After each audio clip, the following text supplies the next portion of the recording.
Good afternoon, everyone. And my name is Dr. Lynn, and I would like to welcome everyone to the webinar this afternoon being held in conjunction with the CAIN Associate Programme. Along with my colleague, Dr. Martin Murlock, we're responsible for the CAIN website. And I should also point out that CAIN is a part of the Art Research Centre, which is based at Ulster University and Queen's University, Belfast. As people are aware, the CAIN resources are well known and used, both here at home and abroad. In recognition of this, CAIN decided to initiate an associate program in conjunction or as part of its ongoing activities. Overall objective of the associate program is relatively simple and straightforward, and that it was very much about trying to showcase, to highlight the ways in which CAIN resources are used not only by academics, but also by a range of policymakers and practitioners.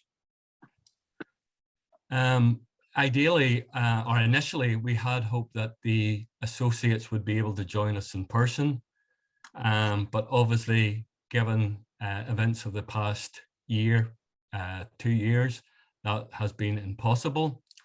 So instead, we hope they'll be able to join us as in a short sabbatical at either Queen's or UU, but obviously that wasn't possible.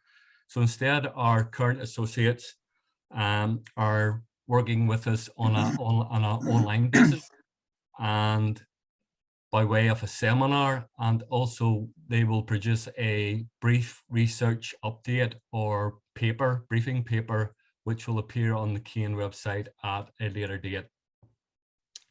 In terms of today's webinar, we're obviously very pleased to welcome along Dr. Eamon Phoenix.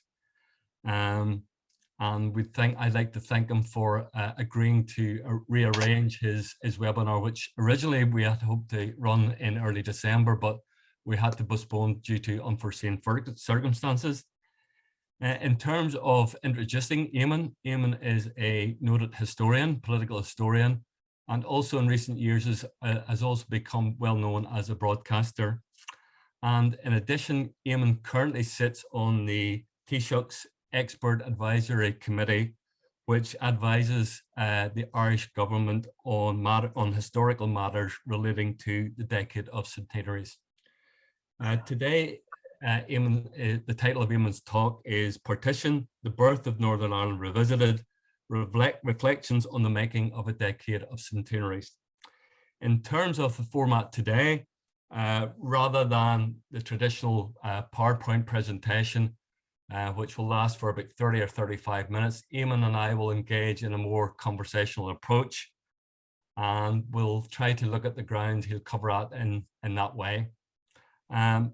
I should say that we're hoping to finish for about 3 o'clock, but we're also hoping there will be time for some questions and queries at the end. So if people want to use the little chat box at the on Zoom, we'll try to come back to them at a later date. So we'll maybe get underway.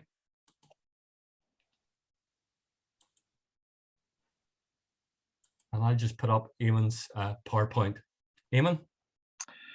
Yes, indeed, Brendan. Looking at the Decade of Centenaries, I mean, it doesn't seem 10 years now, slightly more, since a group of people met in a room in the Community Relations Council in Belfast from different stakeholders, heritage and lottery, community relations, historians, the community sector, libraries, NI, some museums, and began to consider the decade that was going to roll out before us. And I mean, just reminding us, this is the period of the Third Home Rule crisis from 1912 onwards, the crisis in Parliament between the Liberals and the Tories. John Redmond, pictured in the picture here to the left of the lady holding the balance of power, his northern lieutenant, Joe Devlin, very much the coming man in the Home Rule Party, and very much in charge of the Catholic nationalist vote in Ulster in the north of Ireland. So we have a sense of that. By 1912, Home Rule for all Ireland seemed to be very much on the agenda. The Third Home Rule seemed guaranteed to pass, where the first and second bills piloted by Mr. Gladstone had failed from the 1880s onwards. But then, of course, we have the massive upsurge of Ulster Unionist resistance. If we kick the next slide, please, Brendan, we should have a sense of that. Yes, just coming up here, we can see the Ulster Unionist leadership after 1910, in particular, two individuals who fronted that movement. I can see them here they are here indeed, slightly elderly here. On the left, you have Sir Edward Carson, Lord Carson, of the statue at Stormont, of course, and James Craig, Captain James Craig.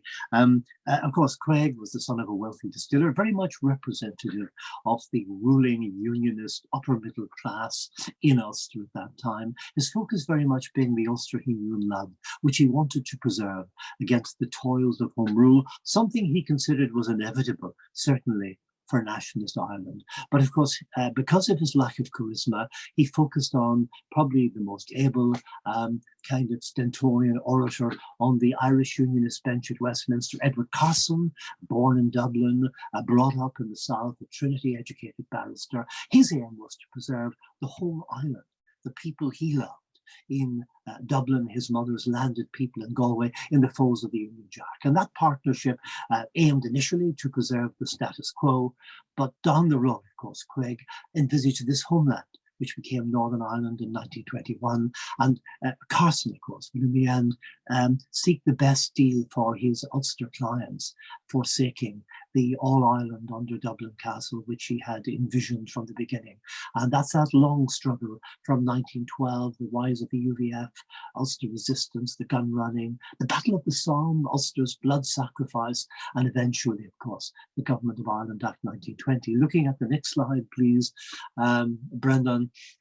We can see, of course, the most important movement in Irish history since the late 18th century was the formation of the Ulster Volunteer Force. 90,000 strong, from Down to Donegal, bringing, like unionism, it was a cross-class movement from the big house in Cavan, in Tyrone and Monaghan, to, of course, the urban working classes in the shipyards, the farmers, the farm labourers, the professional classes, officered largely by the gentry. And, of course, the long gun running gave a massive kind of, if you like, fillip to the Ulster Volunteers, making them almost, if you like, irresistible from the point of view of the weak Liberal government of Herbert Asquith at Westminster. And of course, civil war was perhaps only averted by the onset of the Great War, in which Irishmen of both traditions would fight, but of course the Ulster Unionists would, if you like, preserve the memory of the Battle of the Somme. And this would be used to good effect. Carson made a great speech in 1916, about 2 months after the Somme, when the telegram boys brought the sort of black tidings of death and destruction to the little houses on the Shankill Road. He said, home rule was dead, was killed and buried on the battlefield of the Somme. And that becomes a key factor in politics after 1919, as James Craig demands the clean cut for his 6 counties. The next slide, please, Brendan. And of course, we can see the outworking of this in nationalist Ireland. Coming up to slide 4, it was Michael Laffan, the historian, who many years ago used the phrase that in calling into existence the UVF, Carson had reignited the Fenian flame of revolutionary violent nationalism. And if we can see the next slide, maybe we're having some difficulty. I don't see the cursor on it yet. But anyway, the rise of the Irish volunteers from Antrim to Cork.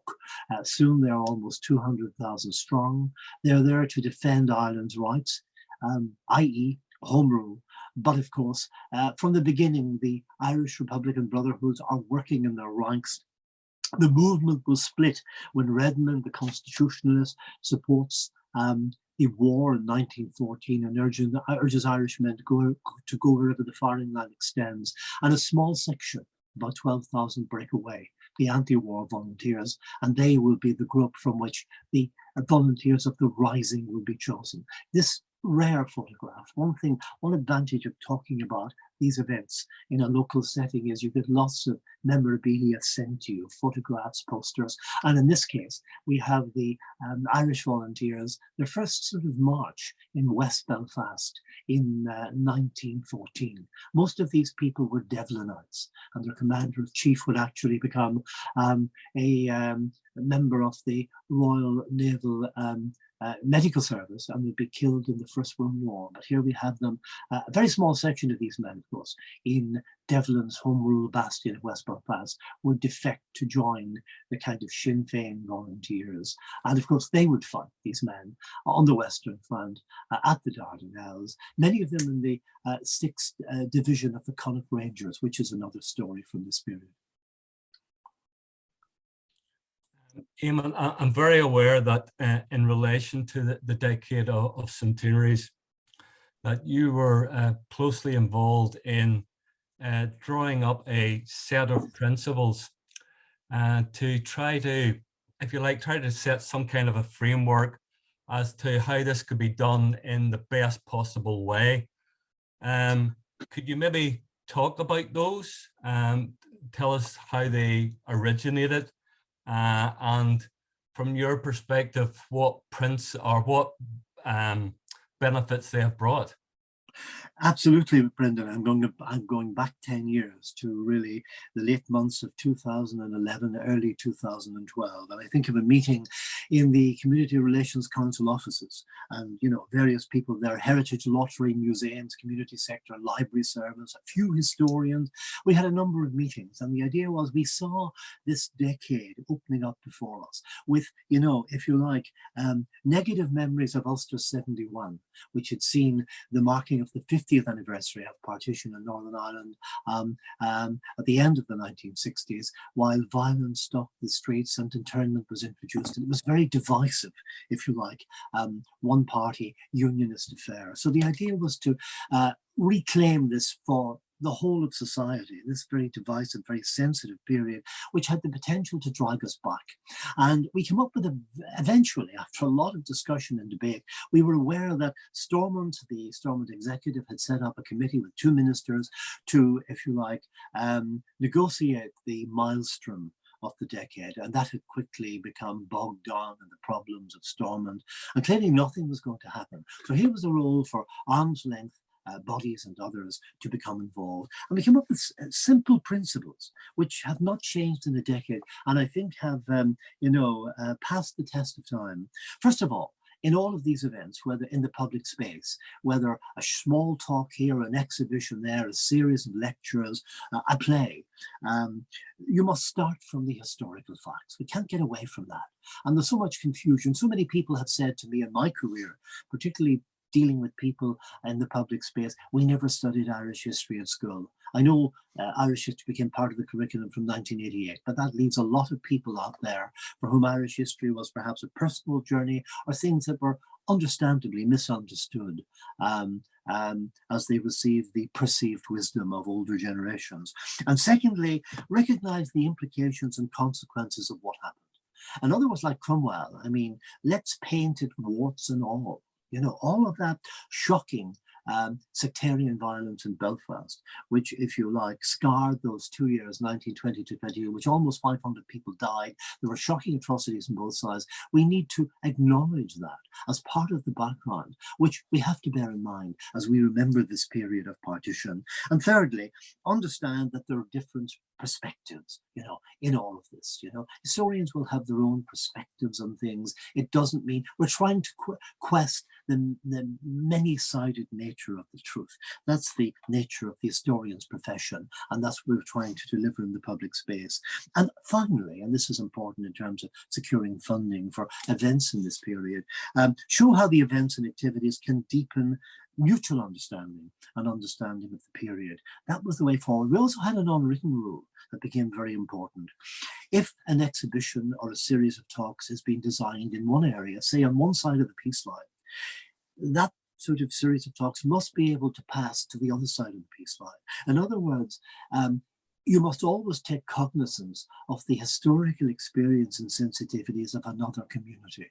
It can't be just my country, right and wrong. So those simple principles, we discussed changing them after 2016, maybe gearing them for the second half of the decade, particularly the very fraught period around partition. But the feeling was no, they've worked, we'll keep them. And they were handed down, this is the key thing, to councils, to libraries, to community groups, to cross-community groups, to groups working cross-border. And almost they became, as it were, written in tablets of stone, as good relations officers doing powerful work in the councils from Fermanagh and Mid-Ulster to Armagh, Banbridge to Newry and Belfast. They began to focus on these principles, and they made them the basis for their approach to the decade. Balanced panels, ensuring that all communities were represented and included.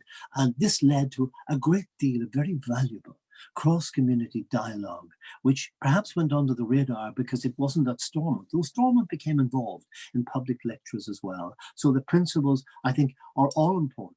And it's an example where, in the absence of a direction from central government, key arm's length bodies and stakeholders were able to step in and, if you like, rescue something that might have gone badly wrong. Okay, Eamon, you started off by giving us a little background to some of the key events and personalities of that initial first half of the Decade of Centenaries from 1912 to 1916. Perhaps we'll now move on to, shall I say, the second half, and I know you're going to cover these in your next few slides. So again, perhaps in these series of slides, you can again maybe go back and give us some details, some information about some of the key events and personalities of this period up until 1920 and 1921. Yes, indeed. Well, just focusing on the slide you're looking at. I mean, one of the great, well, just looking through it, of course, we talked about the Somme, we talked about the Rising in the Somme, those two blood sacrifices that kind of define the period really for two traditions in Ireland by and large. But then, of course, this period sees not just the blood sacrifice of the Rising, the impact of the executions. Best, I suppose, the impact best summed up by Lady Fingal. Somebody, an aristocrat with no sympathy with the Rising, who wrote afterwards, it was like watching blood flowing from under a closed door. Particularly the execution of James Connolly before a firing squad, mortally wounded in a chair in Kilmainham jail. And of course, as Sinn Féin emerges from the ashes of the GPO, it produces a new leadership. This is not the monarchist party which failed, formed by Arthur Griffith back in the early 20th century. This is the second Sinn Féin party, a Republican party with a Republican objective. And it was Eamon de Valera, born in New York, brought up in Ireland, who actually, of course, had joined the Gaelic League and the Volunteers and fought at Boland's Mills, sentenced to death. But then, of course, he was too far down that list of 90 to be executed, and he was eventually, his sentence was commuted to penal servitude for life. De Valera finally emerging from prison, elected to Parliament, which is not obviously going, he's not going to take his seat because Sinn Féin is an abstentionist party, rejecting the rule of the conqueror, as they put it, and seeking an Irish Republic. And here's a rare picture of Eamon de Valera with Seamus Heaney's people. Again, an example of how photographs come your way when you speak at local events. And of course, this is the Devlin family who are involved in the eel fishing trade at Arbo in County Tyrone. Eamon de Valera had lunch at their home. They were middle-class Catholics, wealthy, fairly affluent, and he'd lunched there with some of the Sinn Féin party in March 1918 during the Easter Road by-election, and there he's pictured in the north, 35 years old, a rising star, of course, in the Republican firmament during this period. And of course, Sinn Féin will win a series of by-elections, but finds it difficult to get a substantial foothold in the north. They lose two by-elections, South Armagh, East Tyrone, because for Northern nationalists, the real fear was the fear of partition. They couldn't afford the luxury of the debate over home rule versus the Republic right through this period. And that leads to nationalist divisions, Sinn Féin emerging sort of in rural Ulster, attracting a younger, perhaps, nationalist cohort. And all the while, Ulster Unionism, of course, is becoming more focused on securing, if you like, a homeland. people like James Craig and Dawson Bates outside whatever kind of independent or semi-independent island emerges. Can we see the next slide, please?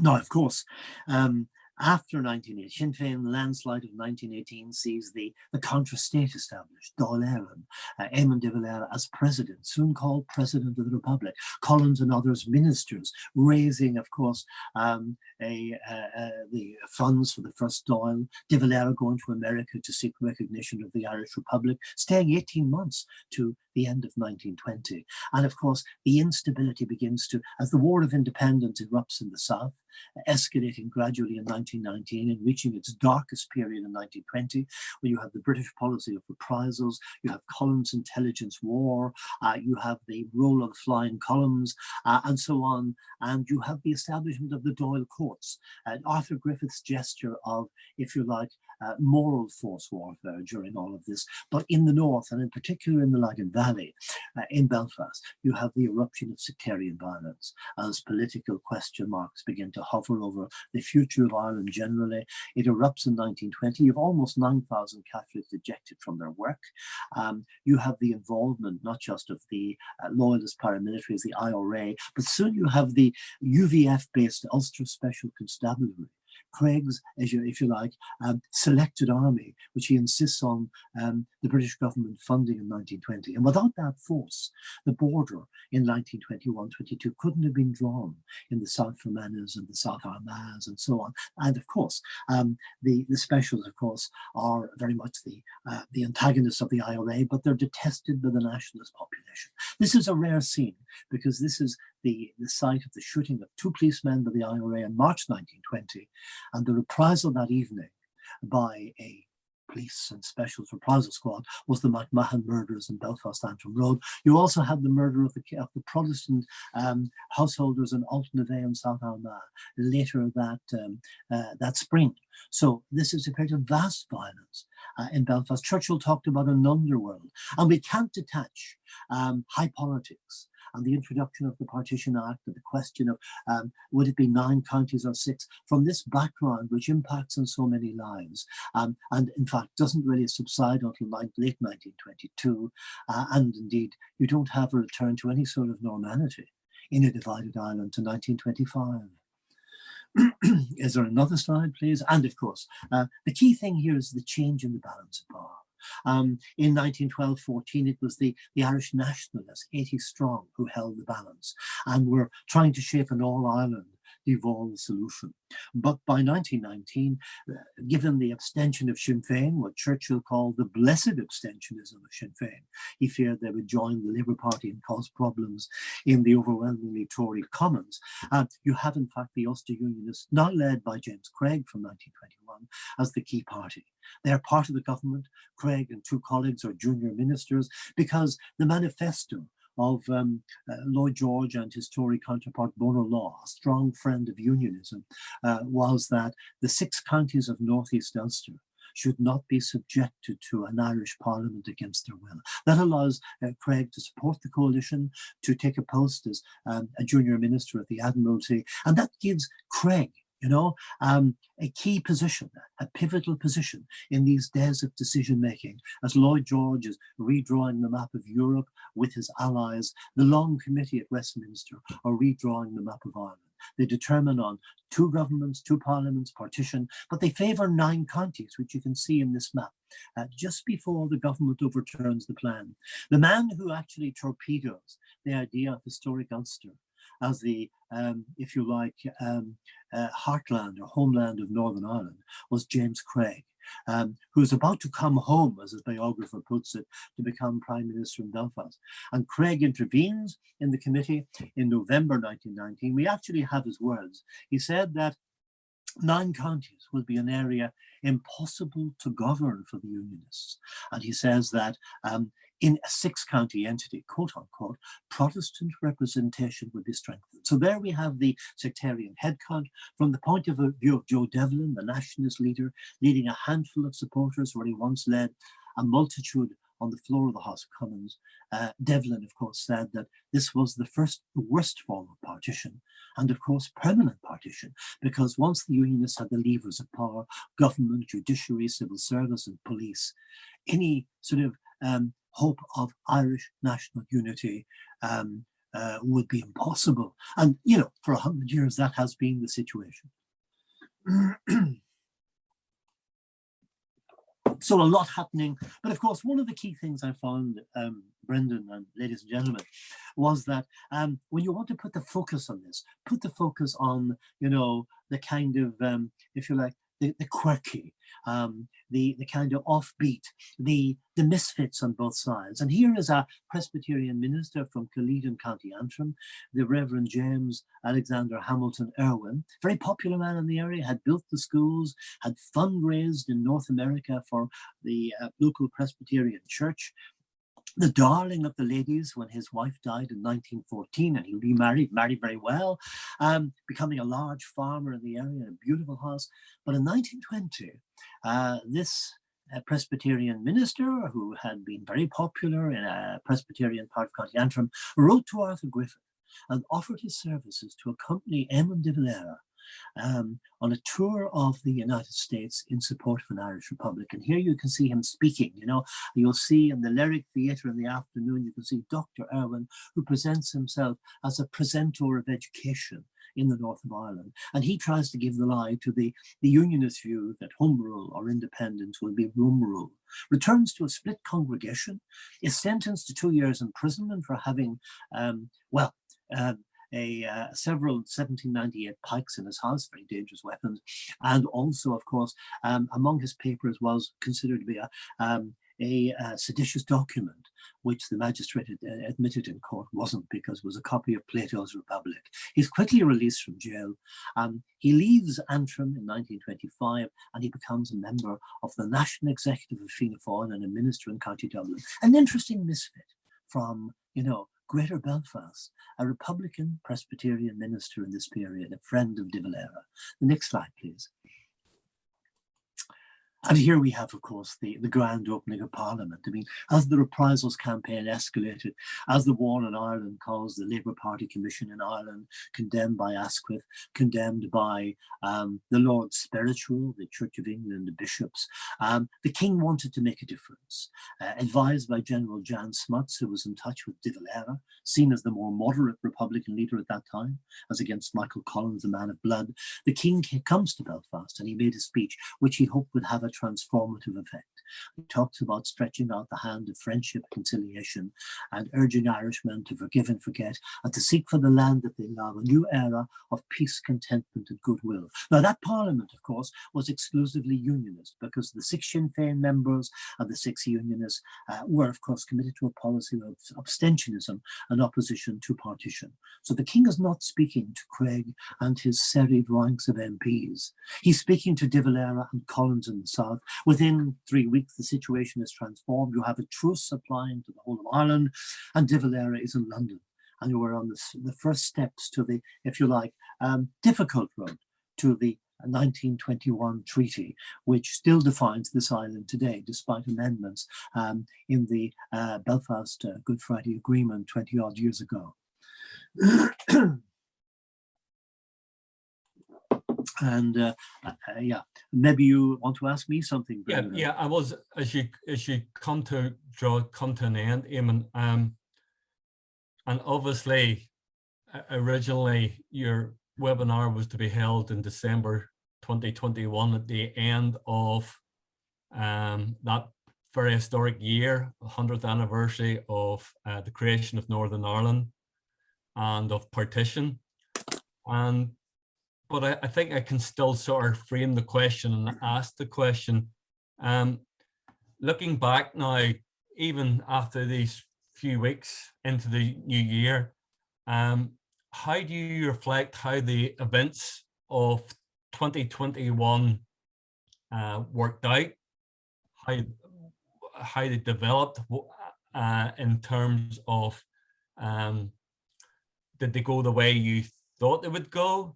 And also, I guess the historian in me thinks back, well, we've just had the 100th anniversary and I'm sorry, I hope I'm not throwing accusations at your age. Eamon, you probably remember the 50th anniversary in 1971 better than I would. So, you know, how can you compare the two? And finally, given your current role as a member of the Taoiseach's Expert Advisory Group, you know, what's your view on the year we've just had in terms of commemoration? Okay, well, thanks, Brendan. I mean, obviously, I observed Ulster 71 in my swaddling clothes and from my cradle. But no, seriously, I do remember it well.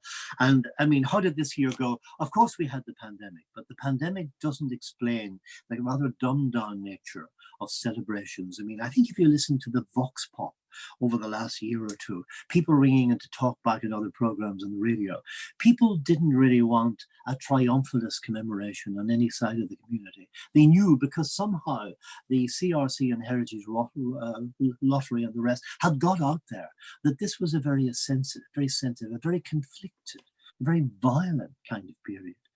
We saw the birth pangs of Northern Ireland and indeed 2 Irish states. So I think we all knew that.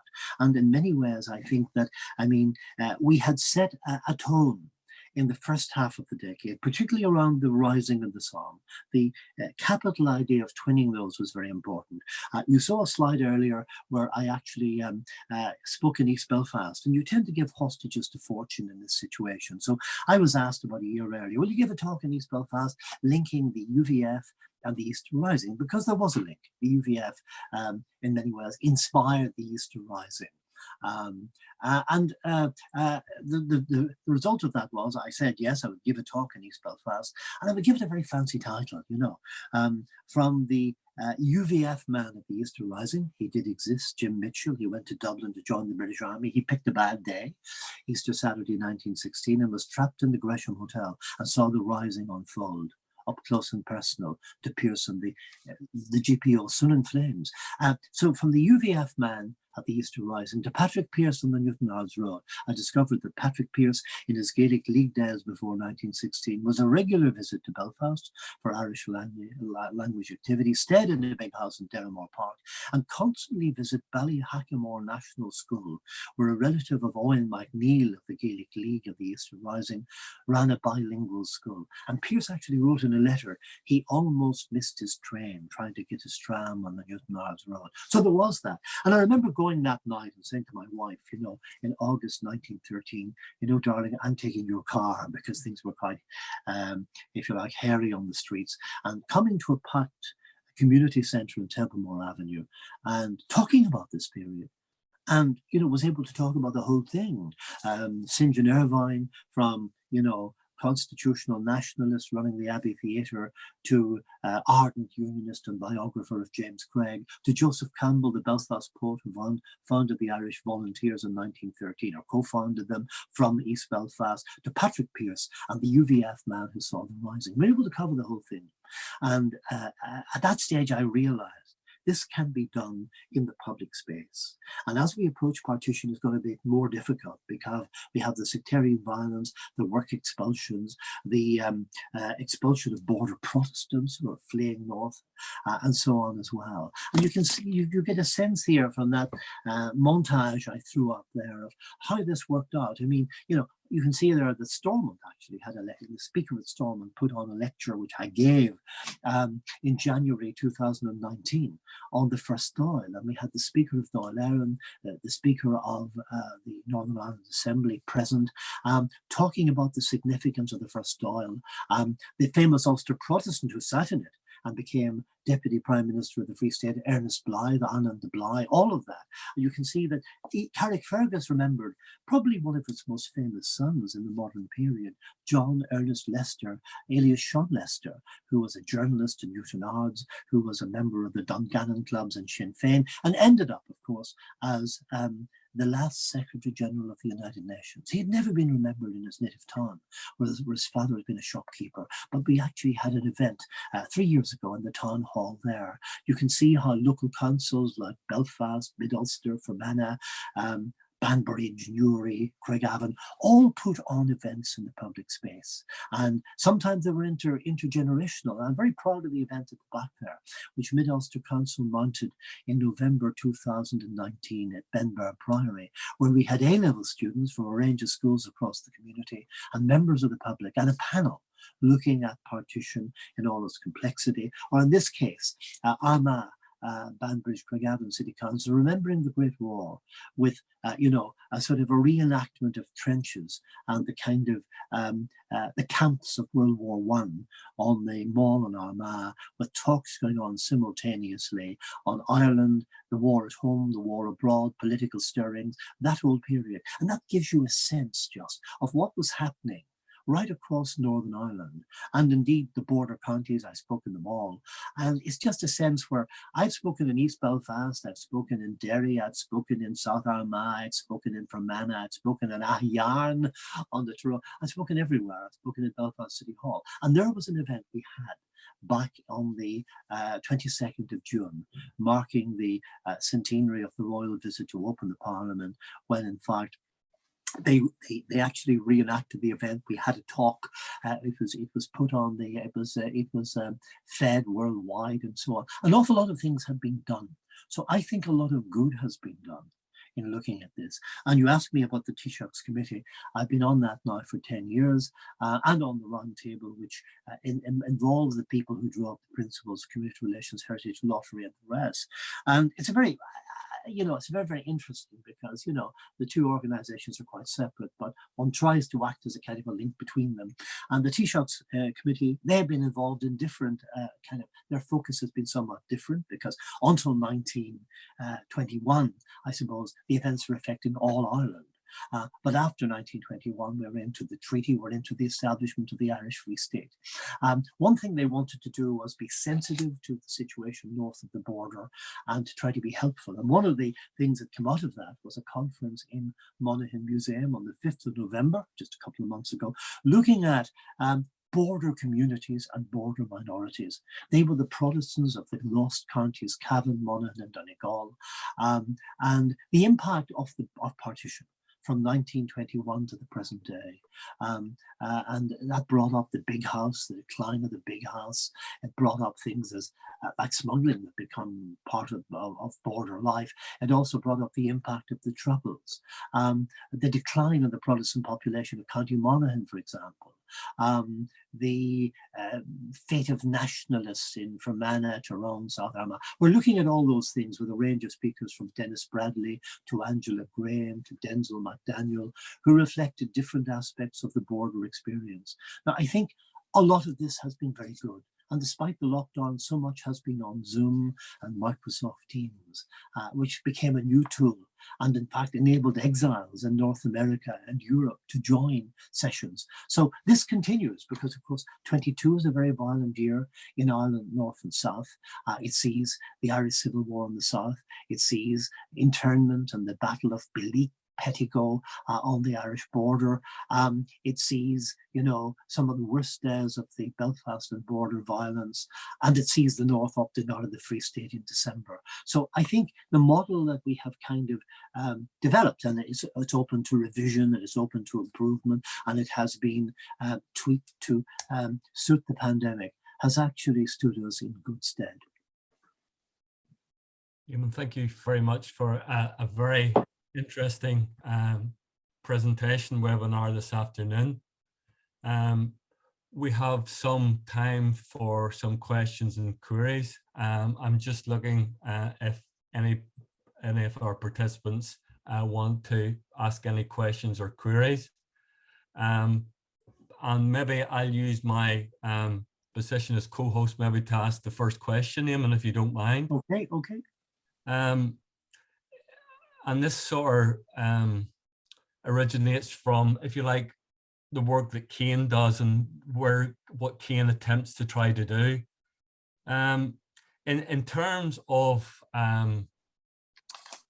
people studying history, studying the past, how important is it for them to have reliable sources of information that they can use, particularly in this digital age, you mentioned that, you know, everything is now being done on Zoom, but I'm thinking more of, if you like, of students, people interested in the past.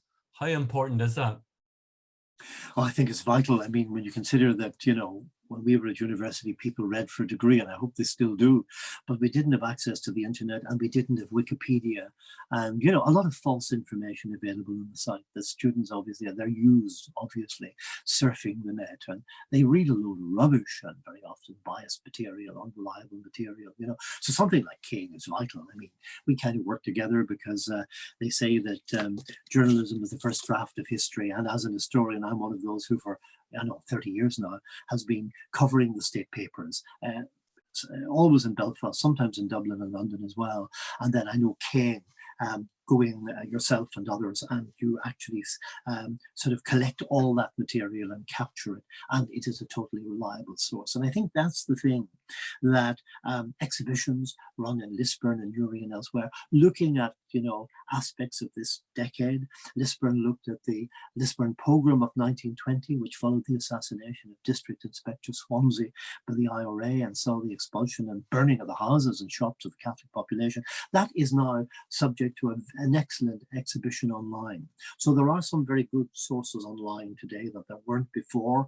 We're aware, of course, of actually primary sources like the diary of Robert McKelborough, which is a lamplighter working in East Belfast at the height of the Troubles.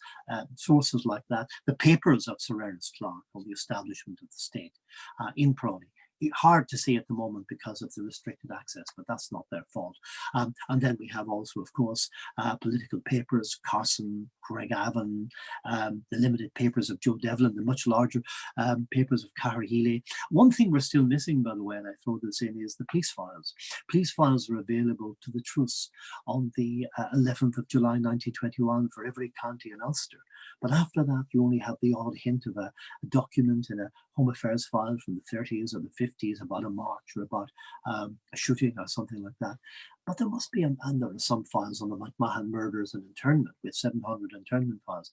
But those vast files collected by the Crime Special Branch of the RUC from May 22 onwards, the RUC commemorates its centenary in the coming May, they have never been released. They are somewhere, you know, and there is a huge archive waiting to be explored, you know. So, I mean, getting to these reliable sources as we assess the past and so on is very, very important. And, you know, so I think there's a lot of reliable material, but we have to warn our students against the unreliable stuff that's begging to be, if you like, accessed on the internet. Okay, we've just got a question in from, I think it's Clem McCartney. And Clem's question is, how much do you think the activities of the last year have helped the public to reassess the past and reach new understanding, or have they reconfirmed existing understandings?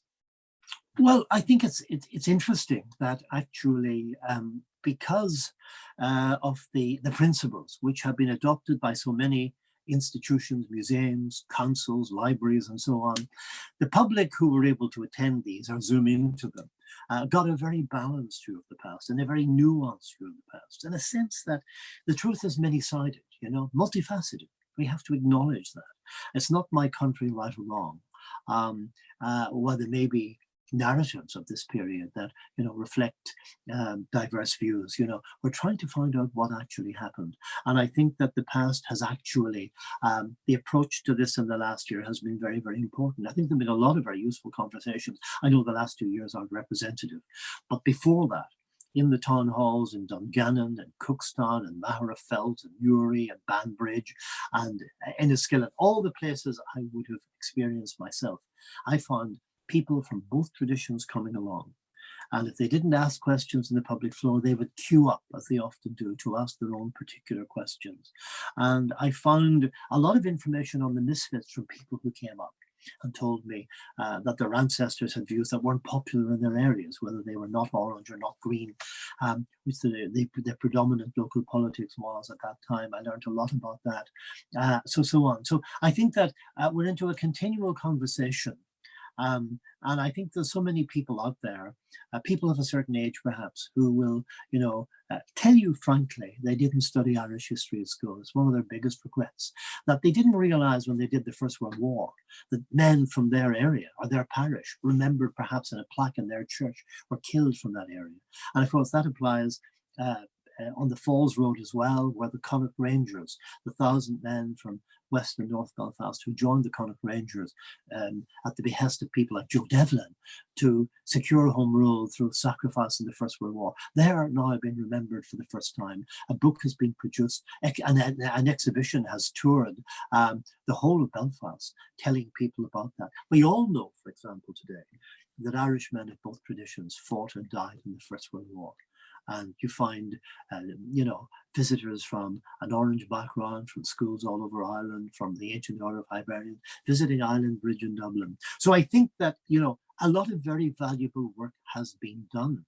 And certainly I find that, one of the greatest things about this is that organizations that might have had a very set view are actually inviting a range of speakers to comment. For example, I was asked to speak in a church, Westbourne Presbyterian Church, with the Reverend Mervyn Gibson in East Belfast in 1912, to talk about nationalist views of the Covenant. Others were talking about unionist views, the significance of the Covenant. So I think there has been an outreach by all kinds of people right across the community to try to acknowledge the complexity of this and reach some kind of mutual understanding. And even if that's not reflected by the political class at Stormont, by and large, or the executive as such over the years, I think that a lot of work has been done in that vacuum. Hosted by community relations, by local community groups, remember. I spent 5 weeks in November in Portadown dealing with the Loyalist community group I've been working with for years and talking about partition. And that involved looking at partition in Iran, the impact on minorities north and south, and bringing actually a lady from County Monaghan, from the Orange tradition there, to talk about the Protestant experience in County Monaghan from partition onwards. And we all learned a great deal, from that. She was saying, for example, when things happened in the north, say around Drumcree, that had a significance and an impact on those scattered Protestants living in the Republic, at the border of the Republic in County Monaghan today, and so on. So an awful lot of understanding has gone on that is registered with individuals, with groups, and so on. And I think it's a model for going forward, because, of course, when people are talking about history, they're not talking about the past in this country. They're talking about today, and they're talking about tomorrow. And that became very clear to me dealing with a group in Omagh in the Tara Centre, where I did a lot of work a few years ago. And we were doing Irish history, the famine, 1798, the famine, partition. And suddenly the history of Northern Ireland, the executive collapsed in 2017. And a year later, people were very concerned that there was no focus of government and things might be drifting back to a more divisive kind of pattern. And suddenly people wanted to talk about here and now, because they felt they had some of the tools from Irish history, some of the background knowledge, and they didn't want history to repeat itself. And I think that's important. There's no other questions have come in yet, Eamon, but just one sprung to my mind while you were speaking there, and I don't want to keep you too much longer, but I know you were involved in particularly the BBC podcast series around the anniversary of 2021. Do you want to say something about how that came about, and how did you think that was a worthwhile exercise, and is that a way to go as well?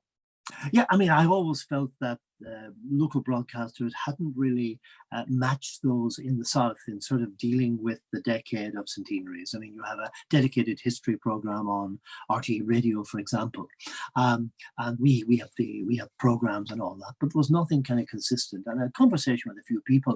I was speaking to Tara Mills in particular after we did an historical kind of interview, and I said, this is very important years coming up and so on. So eventually out of that came the year 1921, really 52 dedicated podcasts made week on week with Tara and Declan. I was the resident historian. We brought in a range of historians. Local people told their stories, you know. The family of a pharmacist who was forced to flee to Australia, who suffered during the Troubles of 1920, coming on board, you know. The story of the lamplighter Robert McKelvey, I've mentioned. The McMahon murders, the work expulsions, the murder of border Protestants. I mean, all of these things were actually central.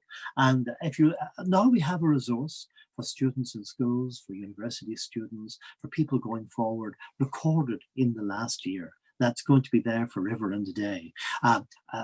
In that, for example, we have a few unheard recordings. When you hear the voice of, for example,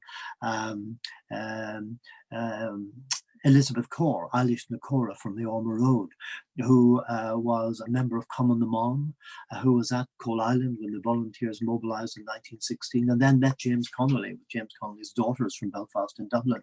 And she's talking to school children who were sent out to an old people's home in the 1980s to talk to old people about the past. And most are talking about fashions and the old trolley buses and the trams. And suddenly this old lady, who lived to be 100, getting her telegram from both jurisdictions, she suddenly says, and by the way, of course, I was in Dublin in 1916, and of course I met James Connolly, and all of this stuff that the 12-year-old girls studying history very basically at that stage couldn't really deal with. But it was all there, and that voice is on the year 1921. No other questions or queries will come in, Eamon, so I said we'd try to finish for 3 o'clock, so we'll try to stick with that. Obviously, on behalf of the CAIN team, I'd like to thank you very much for taking part in the webinar this afternoon. I know this is a very busy time for you in terms of other events and other presentations, so thank you for doing that. And I'd like also finally to thank everyone else for joining in the webinar this afternoon. So on your behalf, I'd like to thank Eamon and thank everyone for joining this afternoon. Thank you and goodbye. Thanks, Eamon. Thank you very much indeed, Brendan. Thanks, everybody. All the very best. Bye. Bye-bye. Bye-bye.